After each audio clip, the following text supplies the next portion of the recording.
Hi, my name is Mark Connor. I'm a member of the Tree Committee, and I'm here to present Article 33A, which is an amendment to the tree bylaw, and it focuses on major construction and demolition on private sites. The purpose of this bylaw change is to improve and enhance data collection and documentation. The issues and challenges associated with the current bylaw are that there's no detailed, accessible digital record of the tree bylaw activity. It's difficult to determine the effectiveness of the tree bylaw, and it's difficult to confirm compliance because it lacks detailed post-construction documentation. How information is provided now?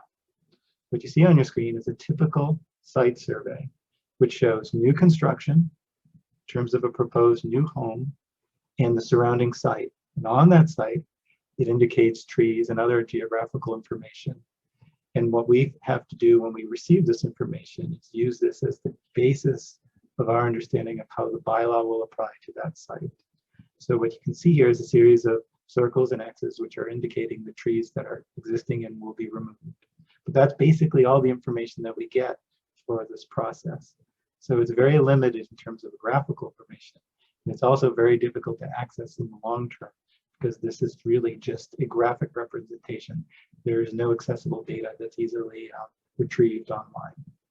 So what we know is it's limited to a pre-construction site survey, which you see here.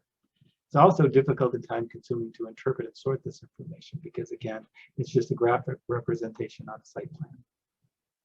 Currently, only summary information is reported. So what we will know is how many trees are removed and the total inches removed. That's it. What we don't know is how many trees are retained and the sizes of trees removed and remaining. And finally, no information is machine readable formatted.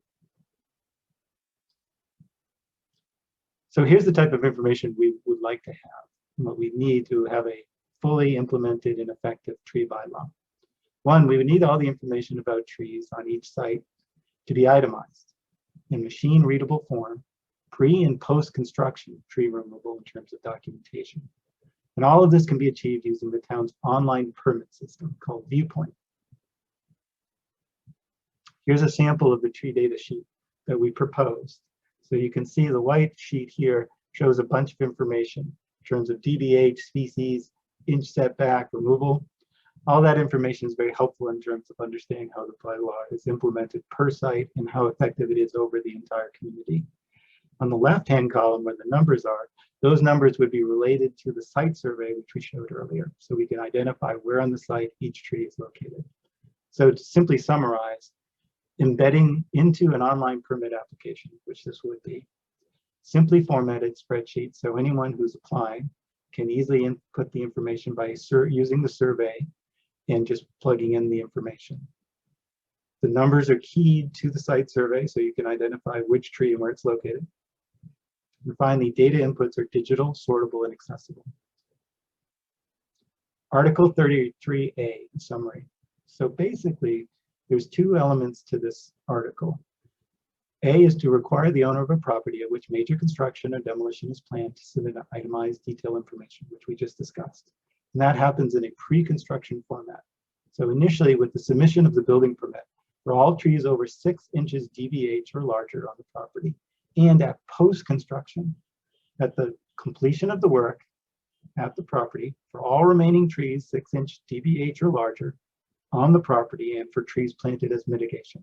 So what this allows us to do is see what happens at the beginning, what is proposed, and compare it to what happens at the end of the project. So we can see, one, if the tree bylaw was implemented properly, and two, we have a pretty good understanding of how the mitigation occurred and what trees remained and what was removed. Outcomes. So what we're really trying to figure out and really to try to achieve is an accessible digital knowledge base of the tree bylaw activity. Allow statistical analysis so we can go back and look both at a specific site, but also as a community at large. Understand the effectiveness of the bylaw and promote compliance, conformity, and systematic application of the bylaw itself. The other piece that will allow is sort of shift the responsibility from the town staff to the applicant in terms of understanding the information that's required and then documenting what occurred at the end of the project. So that's really it in a nutshell. And then I'm going to go to the question section. Thank you very much.